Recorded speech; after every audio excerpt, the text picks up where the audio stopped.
the room. We're just going to give it a couple seconds to let people enter the room. I know Zoom takes a second to catch up, but we'll get started in just a second. Thanks for being here. Happy Friday.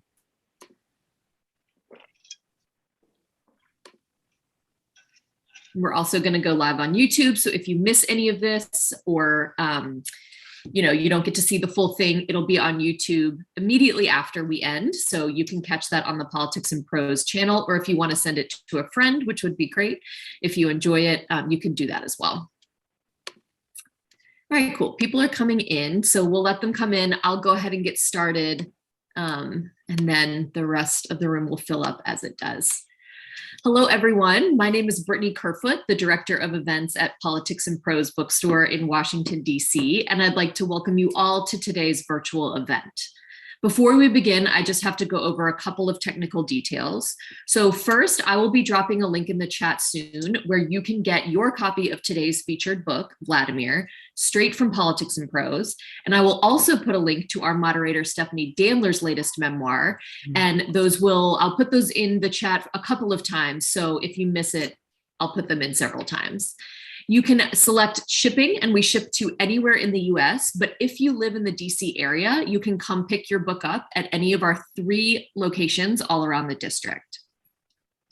Also, if you have a question for our speakers, please submit it in the Q&A space instead of in the chat.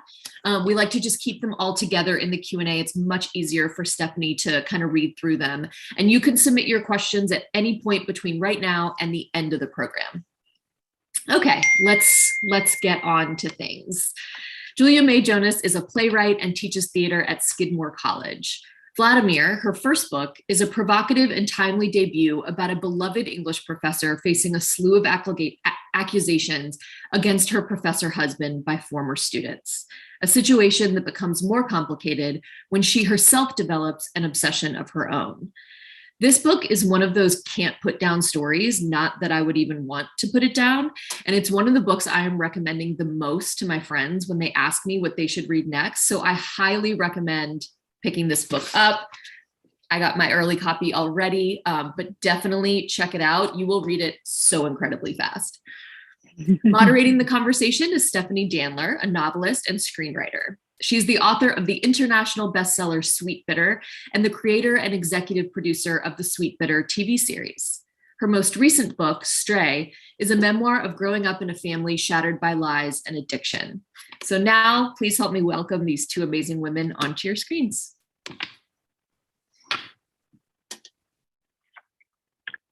Woohoo! Hi. Oh, hi. Yeah, I figured out Happy Friday. Happy Friday to you. I'm so happy to be talking to you via video. I was like an early psychotic fan of this book. And I'll just say before we get into it that this is the novel I am always looking for and so rarely find. And it was like an unsolicited galley, meaning like it came to the house and I'm like, oh, I'll probably never have time to read this. And I read the first page and was like, buckle up, kids. Like, Mom is going into her room and she will not be back for a few days. So before we talk more about how much I love this book, would you like to read a little bit for us? I would love to, and thank you. What an introduction. So I am going to read a pretty short section that happens fairly early on in the book. And the context is that the narrator is recounting an encounter she had with students right when the accusations against her husband came out. So I will begin. However, when the wave of accusations and the petition came, I found that suddenly everyone knew that I was the wife of the disgraced chair. Toward the end of the spring semester, I was sitting in my office when a group of 5 young women from my adaptations class entered, giggling with what was clearly their own sense of self-importance and buoyed up enthusiasm they had roused in whatever cabal they'd had before. I invited them in and they exchanged daring glances until Casey, clad in a flowered baby doll and lace stockings with a Japanime hairstyle, 2 buns, one on each side of her head, A girl who would attach a pen cap to the fat bottom part of her lip during class and accidentally pull her shirt down so that one nipple was exposed.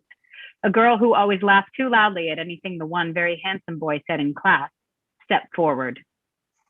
"We wanted to talk to you," she said. "Okay," I said. They were already annoying me. They were an annoying bunch. Individually, I'm able to drum up most of the time a sense of patience and tolerance for each student, even the extremely grating ones. I don't know what happens in one's youth to make one student so tolerable, so pleasant, so secure in themselves, so eager to learn, and what makes other students so irritating. But I pride myself on not discriminating against them because of it. With most of my students, I'm able to understand their need to be seen, and I'm able to focus on that need and let their tics and blips, their entitlements, their insecurities, or overconfidences simply wash past. I'm able to see them in progress and to know them in progress, to know that they don't yet fully grasp what they are presenting to the world as they present it. But even if irritating students can be withstood individually and pleasant students can be excellent company, students in groups are always awful. They get too much bravery from each other, they forget to behave well. The interaction with this group led by Manic Pixie Casey was bound to be painful. Well, we just wanted to say, Becca, a tall girl who took her emotions as seriously as cancer, wearing a baggy turtleneck over a baggy dress over baggy pants. Joke, how do you get into a hippie's pants? Take off her skirt first. Stepped up. Well, we just wanted to say, like, you don't have to like do the whole supportive silent wife thing. I breathed in, white hot anger rushing up my forearms into my elbows. Then Tabitha, in her mechanic's jumpsuit, worn unbuttoned to the waist so that her bra was visible, stepped forward. Like, you're this hot, brilliant lady. We think you're really hot. I could tell they prized their own opinion of my hotness, their ability to appreciate hotness in an older woman. And like, it is totally unfair what he's done to us. You? I asked. Us women, she said. Ah, I said, not you personally. Casey stepped forward again. We just want to know when you're going to dump his ass. Because you should, someone in the chorus piped up. Careful, careful, careful, I thought to myself. Careful. We professors talked about it all the time. Nowadays, you must be so careful. It's good, we would say to each other. It's good that there's safety. Though we all wondered what we were preparing these students for with all our carefulness, as if the world was going to continue being as careful. But then again, maybe it was, we would say. Maybe if these were the people who were in the world, who were comprising the professional culture, then the world would have no choice except to be more careful. And that would be a good thing. People said this crop of youth was weak, but we knew differently. We knew they were so strong, so much stronger than us, and equipped with better weapons, more effective tactics. They brought us to our knees with their softness, their consistent demand for the consideration of their feelings, the way they could change all we thought would stay the same for the rest of our lives, be it stripping naked for male directors in undergraduate productions of the Bacchae, ignoring racist statements in supposedly great works of literature, or working for less when others were paid more. They had changed all that we hadn't been able to, and our only defense was to call them soft. They had God and their friends and the internet on their side. And perhaps they would make a better world for themselves. Their aim was not to break taboos the way people born 10 to 20 years before me, and in a small way, my generation had done. No, they worked in a subtler and stricter way. And perhaps it had to be so. And so careful, I told myself. No anger, no personal attacks, just grace, grace, grace. The girl stood nervously in front of me, waiting for my response. I cultivated warmth in my chest and brought it up to my face. I pushed the warmth through my smile, letting it settle around my eyes. I want to thank you for coming to see me. I'm flattered on two accounts, for calling me a hot lady and for the care that you're extending toward me. It makes me feel hopeful for the future to be surrounded by young women who are as passionate and empathetic as you are. Sit down, I urged them, and they crammed onto the couch in its arms facing me. We all live and work within structures and institutions, I told them. We can't help it. I live inside of institutional sexism, racism, and hormone transphobia, for example. And the difficult thing to understand about these institutions is that we all, however aware of it we are or not, practice sexism, racism, or homo or transphobia, even if we are female, a person of color, or a homosexual or trans person. And so I'm fully willing to admit that my remaining with my husband, not standing by his actions necessarily, but simply remaining in relationship to him, may be a product of my own internalized sexism. Certainly, how could it not be? Right, said Casey, a band of saliva visible in her open mouth. That said, and I say this again with such deep gratitude for the care that you've extended toward me, that my husband and I have had a life together longer than any of you have been alive. And we've had agreements and arrangements and compromises throughout that time, and challenges. We're now faced with another challenge, both a public challenge and a private challenge. I know that you will understand if I beg for your understanding and respect of my privacy as I decide for myself as a hot, brilliant lady how I will handle my marriage of 30 years. Extending me that courtesy is an act of feminism in and of itself. 10 minutes later, I closed the door to my office, waving and blowing kisses as they beamed at me. Assholes, I thought.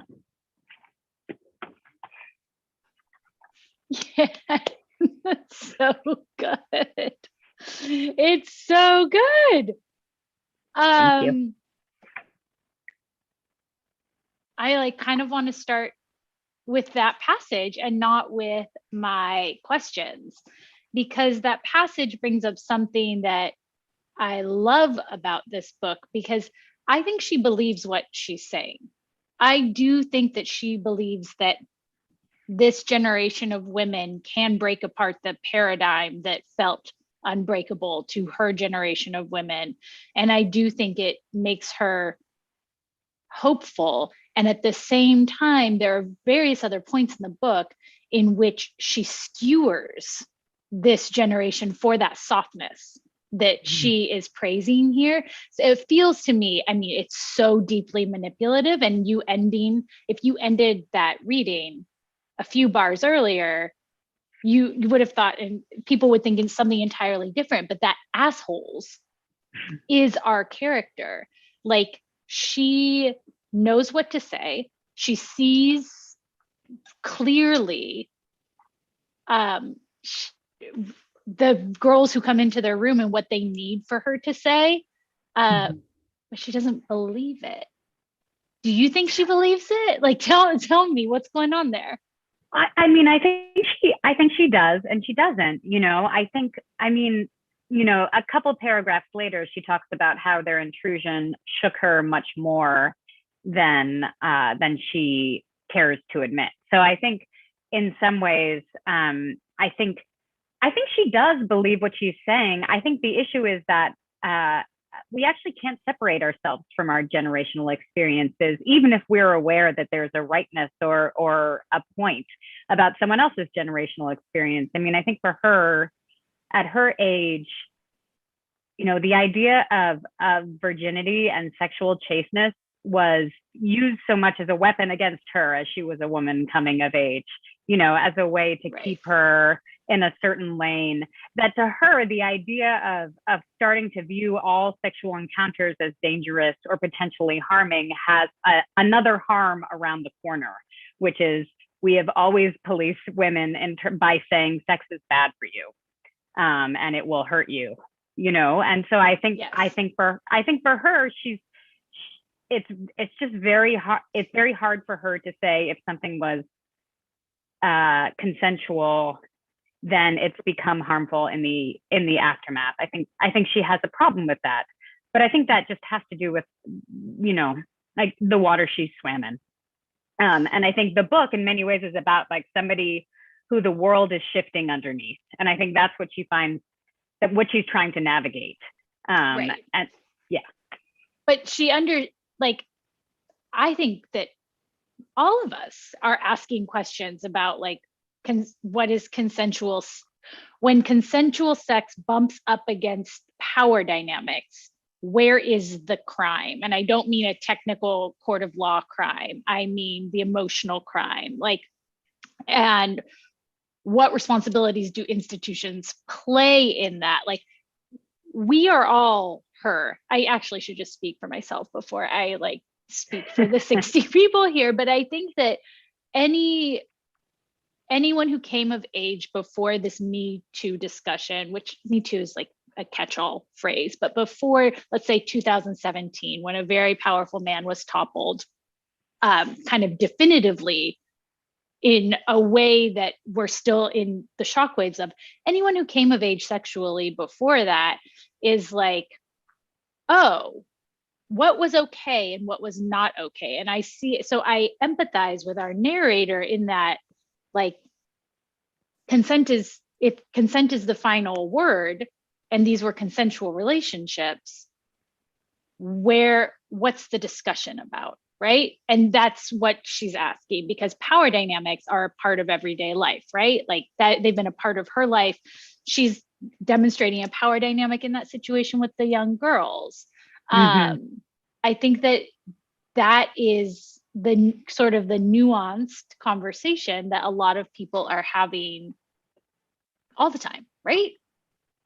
Yeah, I think so. And I think, this is early on in the book, and I think her whole kind of thinking process about it, and I don't even say this to exonerate her, because I don't think she needs exoneration. It's an exploration of her character, not an endorsement.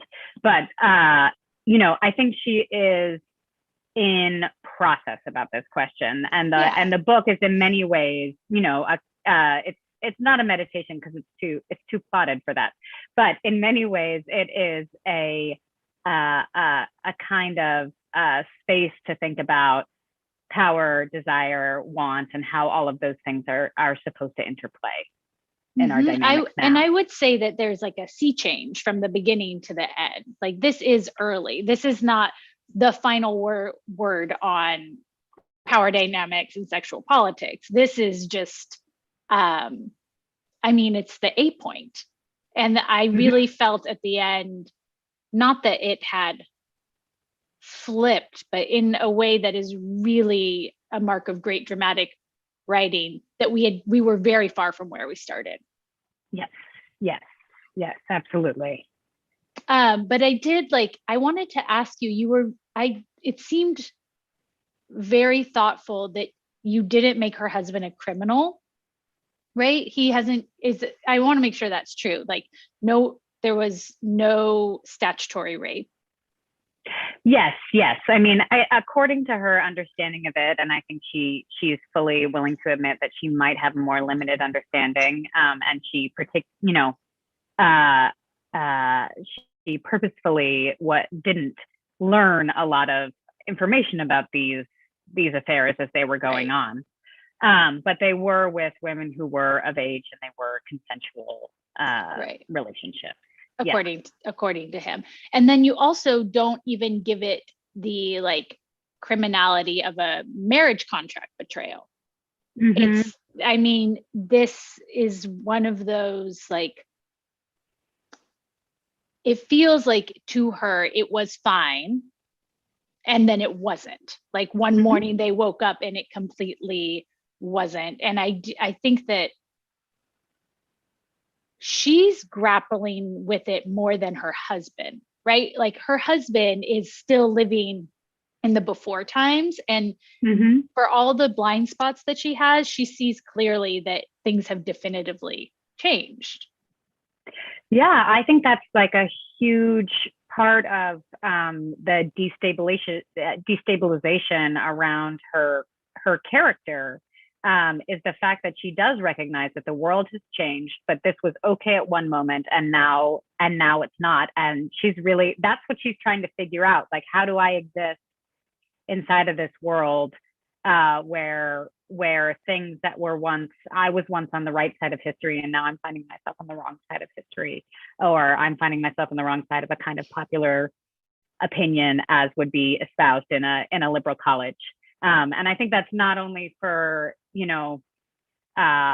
her relationship with John's affairs, but it's also her relationship with literature, the way she teaches, what she asks the students to focus on, and the way that they push back against that, what she values inside of literature and forms, and all these almost what feel like old-fashioned kind of new criticism ideas of looking at a text and then saying, oh, I have to stop looking at a text that way. I mean, and for her, someone whose whole life has been books and interpreting her life through books, you know, that's extremely destabilizing. How does she teach? I mean, teaching is really her passion throughout the book.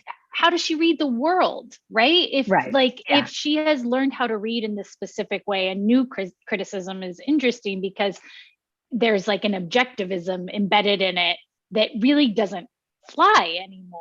And it's also Right. like new criticism can be strangely apolitical, which we're way past that. Mm-hmm.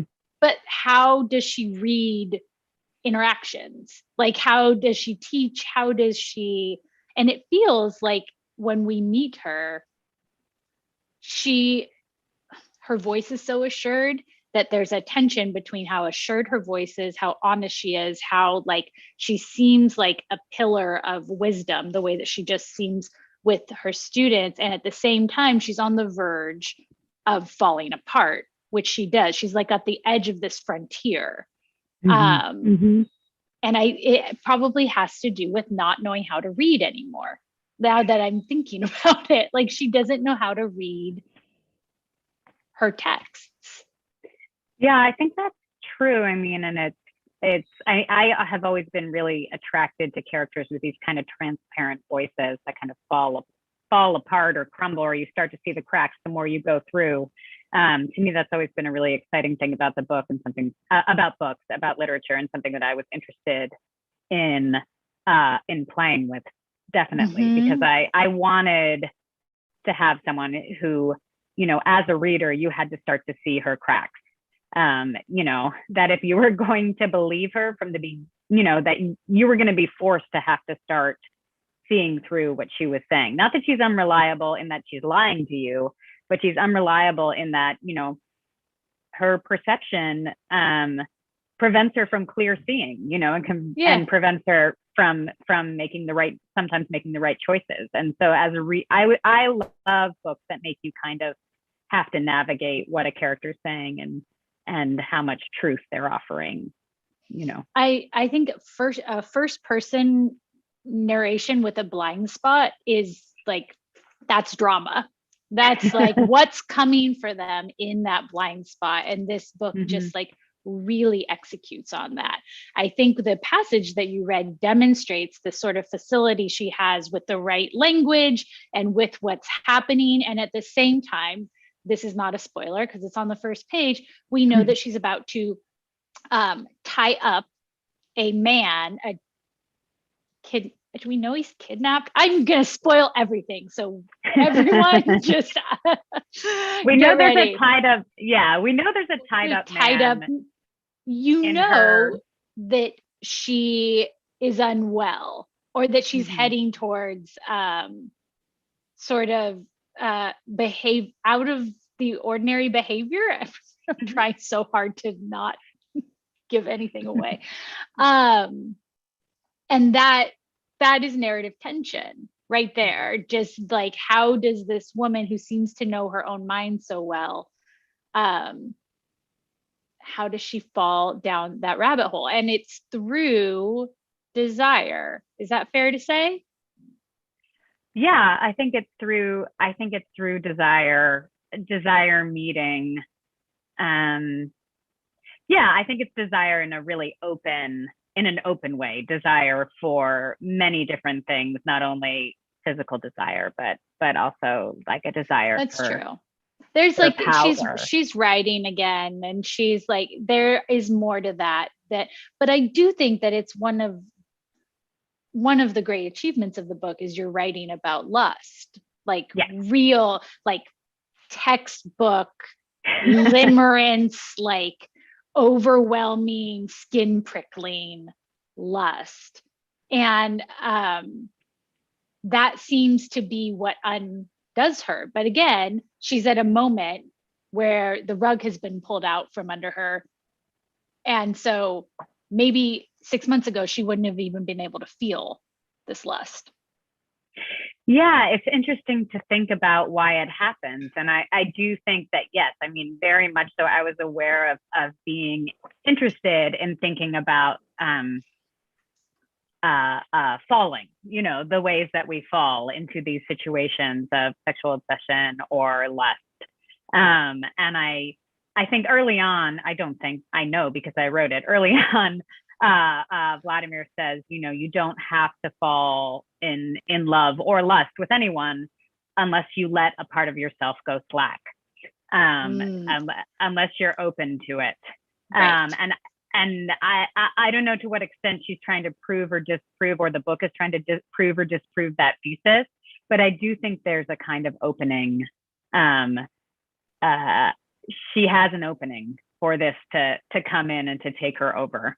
Because the identity is destabilized, because she's no longer the professor she was, the wife she was, the mother she was. It's like a coming of age at how old is she? 55, 58? 58. 58, yeah. Which is incredible, which we'll get to women and aging in a second. There's that, like, I feel like the beginning pages of this book are going to be famous, and there's a great line, and I don't want to butcher it, but it's like, old men are composed of desire. And this entire book seems to be like, well, guess what? Old women are as well. I was wondering if you could talk a little bit about, we've set up that some action is driven by lust, which of course begs comparison to her husband, who has also had a history of actions driven by lust. But can you talk about the differences as you see them between her desire and her husband's desire, sexual and non-sexual? I'm just curious. Yeah. One thing I think about is it's much later on in a certain exchange that she's having, where she has this awareness of the way, she wants to be perceived in a certain way inside of the lust exchange. She has this desire, but this desire also includes her being seen in a certain way, which I think fundamentally, when I think about John, doesn't relate. In a way, John doesn't necessarily care how he's perceived. He wants to get the thing that he wants to get, and he can get it. In the past, he could get it. It was simple. It was one-to-one. It was like, I want the cookie, I'm going to eat the cookie. I don't care if the cookie likes me or not. And I think for her, there's a lot more about perception and how she is perceived. And in a way, and this has to do with, I think, again, me writing a character who's very socialized and of her time. She wants to have that simple desire, but that desire is actually for her to be wanted. And so that's where she runs into trouble, I think. Right. She's not trying to have an orgasm necessarily, but she wants to be in the throes of lust, like whatever that looks like. And the twist that is so familiar to women everywhere is she wants to be admired at the end. Like, she wants to be liked. She wants to throw an incredible dinner party and have a house that looks like a museum to culture and travel. Like, she doesn't want to become an animal, which arguably she has the animal drive, but she still wants to look polite. Yes, she has all of these little strings holding her back from that unleashing, all of these stories and issues with perception, I think, that are holding her back. And so, yeah, in a way, it's like the book is kind of struggling with her lust and all of those ideas about perception that are on her, including like her vanity. A lot of people have talked to me recently about her vanity. And, I think that she's in constant struggle about her vanity. She wants to break free of it. She wants to not care, or she wants to be effortless in a certain way, or at least if she can't be effortless, she wants to just be at peace.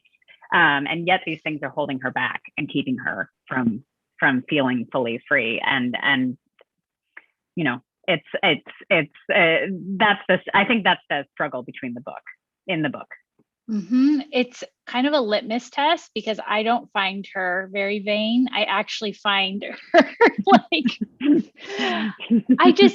when I think of aging, right, and the shame that it brings women, I think of women who are really desperate to go back in time.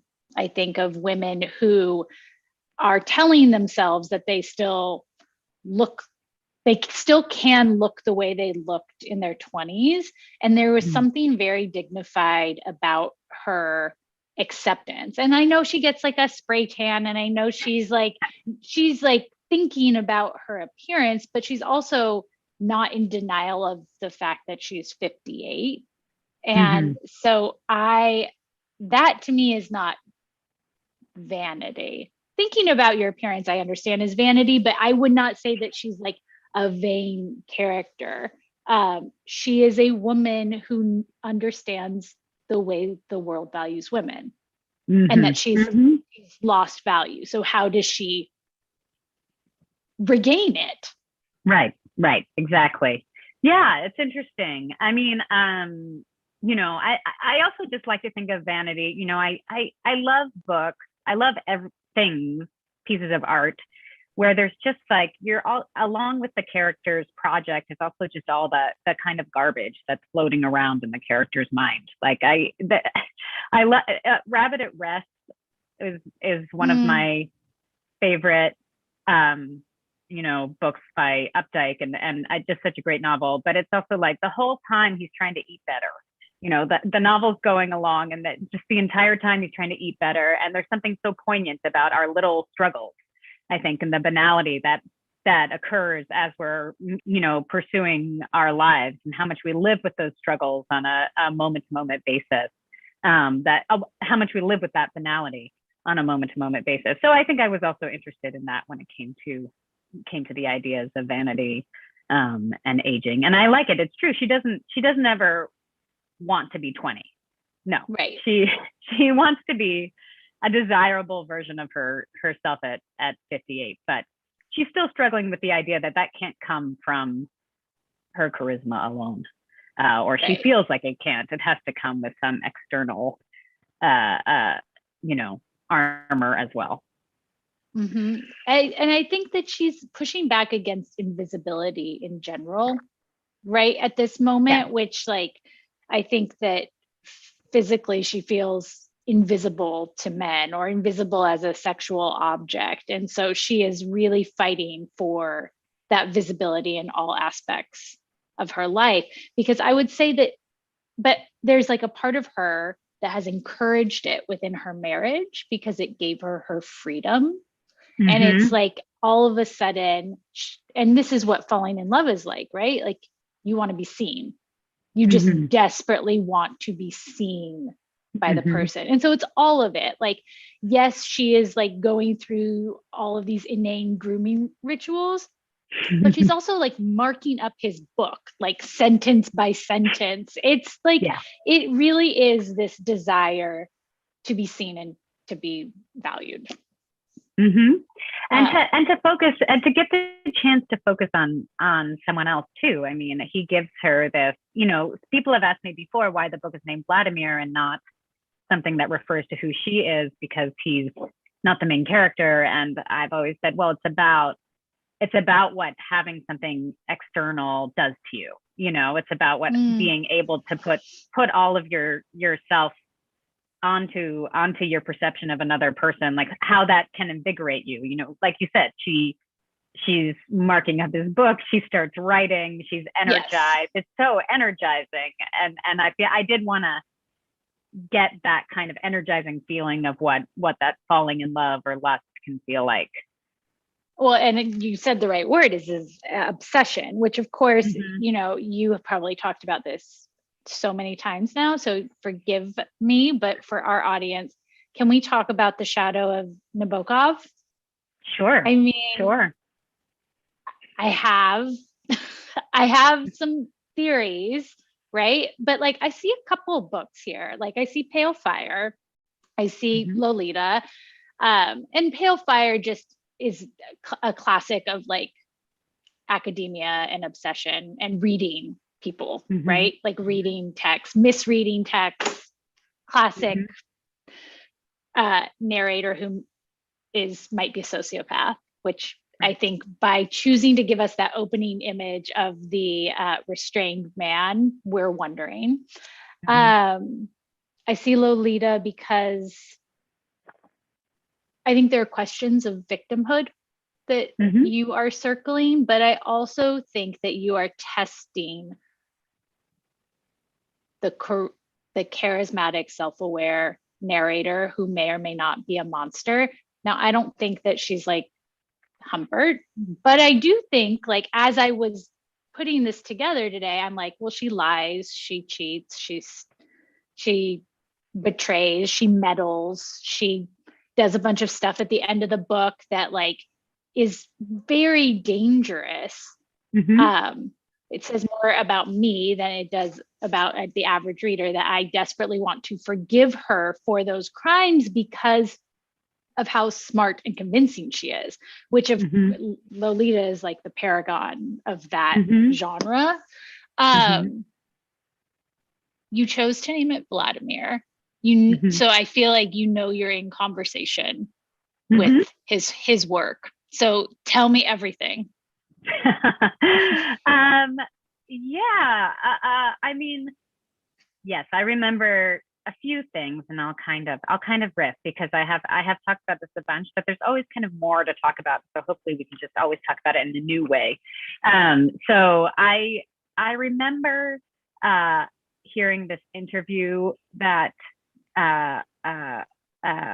Nabokov gave about Lolita, and they said, something like, what do you share in common with Humbert Humperdinck? And this was at the time. I mean, so much about Lolita that's so troublesome is the fact that at the time people were like, Humbert Humperdinck, what a great guy. Lolita, what a temptress. It was just like the perception was so off. And I mean, just to be fully transparent, I read it when I was 15 and I was like, this is the sexiest book I've ever read in my life. Like, is, between me and my therapist, except I've met other people who feel the same way, right? Like, well, I mean, and that's, you're also coming from a particular kind of age and identity when you're reading it of at course, 15, and that's in a way like what's challenging about the book. But I know what you mean. And he said in this interview, when they were asking him to share how he was similar, he was like, well, I'm a man of letters. I'm a European in America. And then he said some, kind of damning things about America, and in a charming European male way. And I was just so interested in thinking about that. That struck me, like this idea of writing a book as a woman of letters. I thought that was, first of all, just a really interesting place to start from, from someone who not shyly, but owned that identity of being a woman of letters. I'm going to interpret the world through this certain kind of viewpoint. And so that was attractive. Certainly there were ideas of victimhood that start with John, and that continue throughout the whole book that I thought was interesting to play with. The book that I thought about the most, which is really kind of a blueprint for it's a blueprint for Lolita, is Laughter in the Dark. Laughter in the Dark. Totally. Which is a fairy tale in the same way that I see Vladimir, even though it's like very caught in social issues, is a fairy tale in this particular way, in that in that there is this, Nabokov is such an ironist, and I feel like I took from that idea, Albinus is felled by his, he looks at this woman, he falls instantly in love, he ruins his life, she doesn't love him, and then in the end he's blind, blinded. Right? He's blind. In the end, his interaction with her, causes him to go blind. And then it's a very old book, so I think it's okay to spoil it. And then he dies at the end, by her own hand. And so I don't know what it says about me, but I love that kind of fairy tale. And I love that kind of, scorched earth literature. I mean, Madame Bovary is similar in its way, where just someone is brought down by their fantasies. In like a gothic allegorical, like In where they're like the symbols like clang like in a really satisfying way. Yeah. And so I absolutely wanted to play with that form. I thought that form was, and I do play with it inside of the book. He's such a, Nabokov is also such somebody who loves playing with games and tricks, and he was a professor, and he taught these wonderful courses about how to read.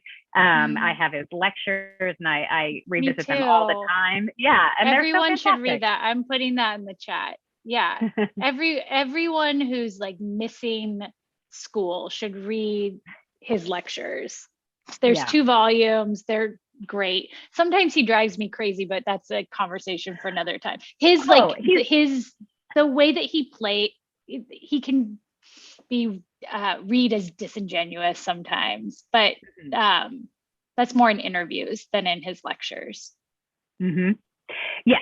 So all of that played a part in Vladimir, and I let the kind of illusions kind of take over at a certain point. I started out calling it Vladimir. That was the title on the Word doc, and I knew I had a certain place I wanted to get to. I knew I was going to get to that place of this man in the cabin, and then I kind of let it just all feed in from there.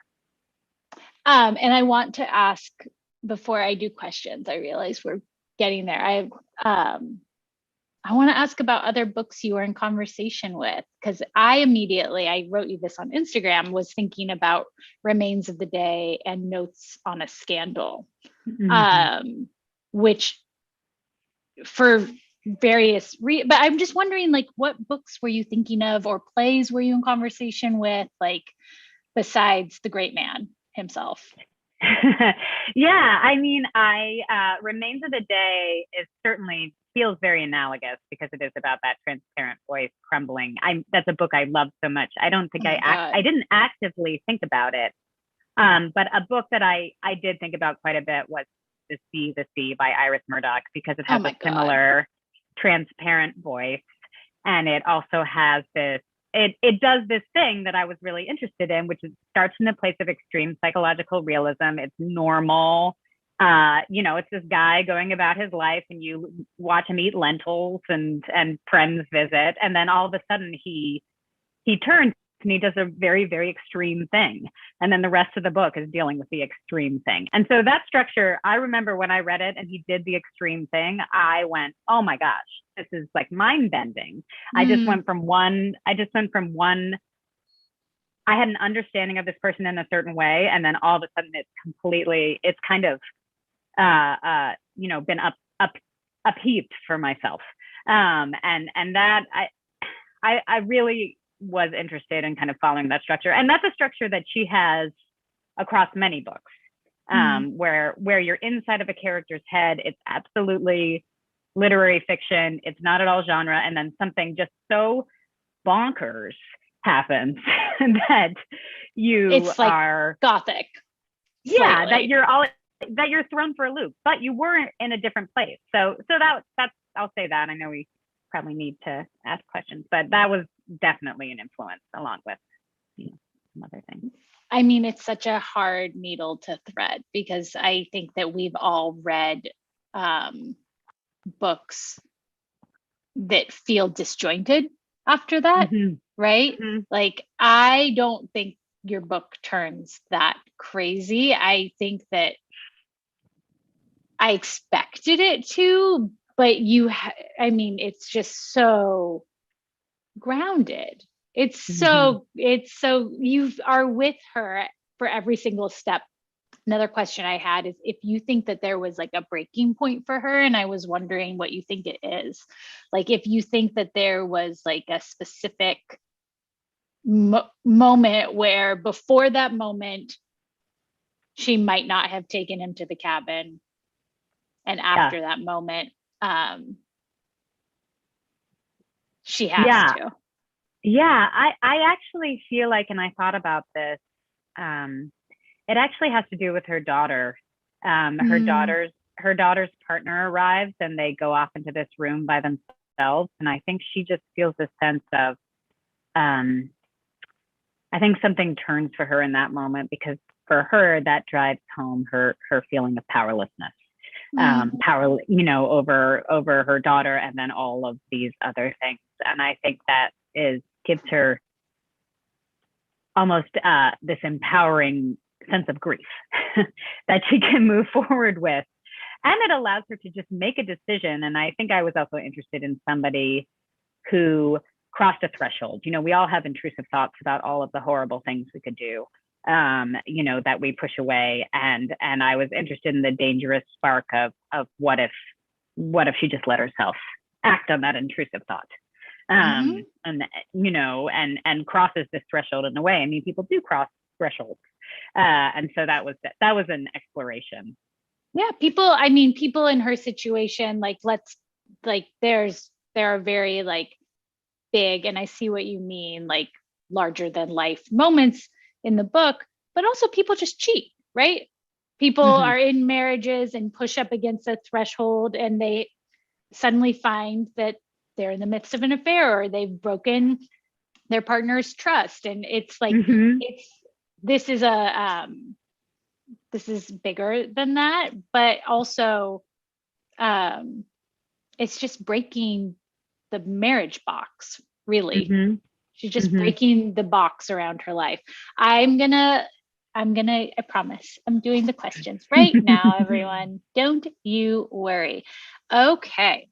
How has your perception of the Me Too movement changed since you started writing VLADIMIR?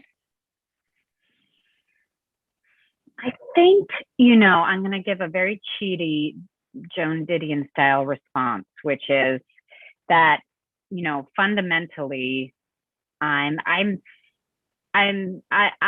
skeptic about movements. I think I have a different response to every single specific situation that arises. And essentially, I think, if the aim is more safety, then I think that's fundamentally a good thing. And so it hasn't really shifted. There hasn't been a shift. I think I look at things on a case by case basis rather than a whole movement, and it's so strange. What is the Me Too movement in a way? I mean, it's a series That's the real question always, but I think it is it's a convenient shorthand for conversations about consent and power. Yes. But yes. I'm with you as far as just being wary of blanket statements about that. But I will say that what I learned about the Me Too movement in reading VLADIMIR is that I think that I identify more with our narrator's generation than with the generation that is seeking change. And that doesn't mean I'm not progressive. I just naturally have wanted the things that men have. It's textbook second wave feminism stuff. And this really pressed on me because I think her complicity really disturbed me, and it forced me to look at complicit times in my life. So I thought it was very effective in that way. Yeah, I think it's complicated. And I think also, I'll just say, because that was such a squirrely response, that, I kind of, in writing the book, I had to keep any form of advocacy or belief kind of off of the table, because I was really just interested in exploring her and exploring this character at this time, and thinking about a character who has these beliefs, and really giving the space, I think, for readers to decide whether they think she's a monster or whether they think she has some valid points or what. Yeah. I'm cheating because I'm doing the ones that I want to know. Oh, this is interesting. I don't know if you've been asked this. Is there talk about your cover. This is a good question. It's really long, so I'm not going to read it, but it's like, it's a really bold cover. Mhm. And I think that to potential readers, it could cause them to look away from the book potentially. I'm paraphrasing this question. Whereas Lolita is accepted as a serious literary work despite many covers sexualizing young women. Talk to us about the cover. Sure. I mean, I will say that I was shown the cover to VLADIMIR, and you know, and I went, oh, and then I slept on it for a night, and then I decided that I really loved it. And I love it because it is about flipping the gaze and flipping the gaze from looking at a female to a female's eyes looking at a male. I also have to say that I think it's very beautiful as an art object. I think if people can, it's interesting because it's done by the photograph is by this photographer Molly Madelon, and she just makes wonderful, beautiful work. And I also realized when I got the cover that the previous two books I had read, without even recognizing it, had two naked women on the covers.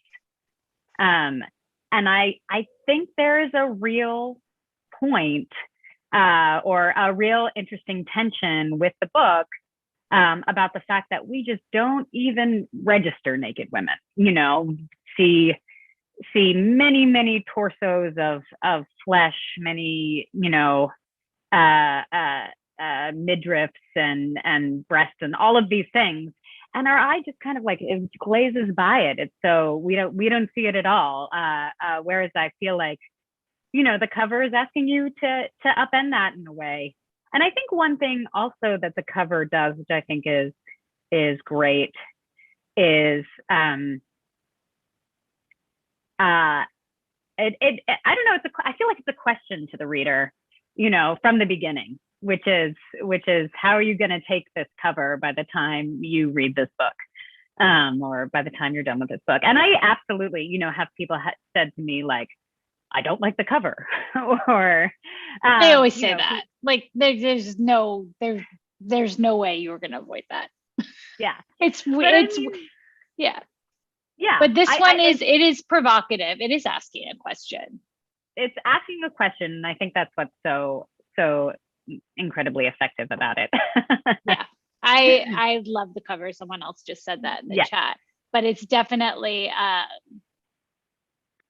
it's inviting, it's like asking you to be uncomfortable. It's like asking and why you're uncomfortable. Yes, exactly. There's a little bit of a challenge.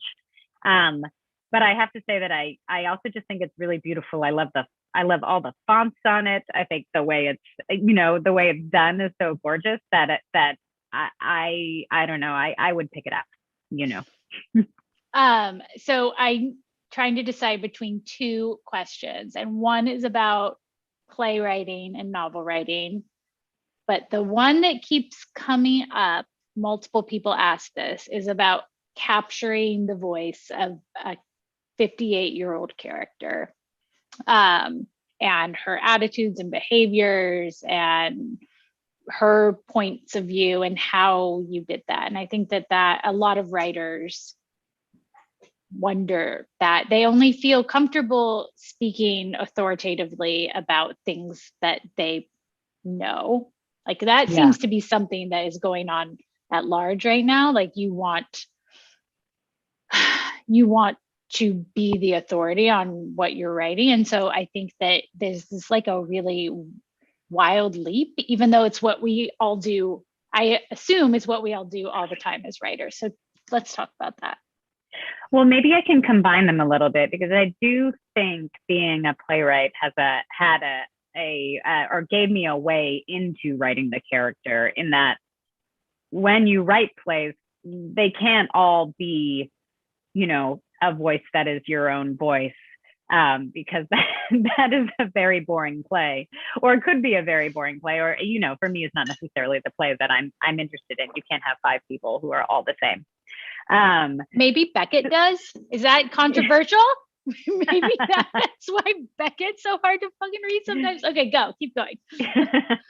So, I mean, I do feel like something that you do as a playwright is you really, you know, you do a kind of ventriloquism. You have these voices and these characters in your head who you start to kind of talk out and write through.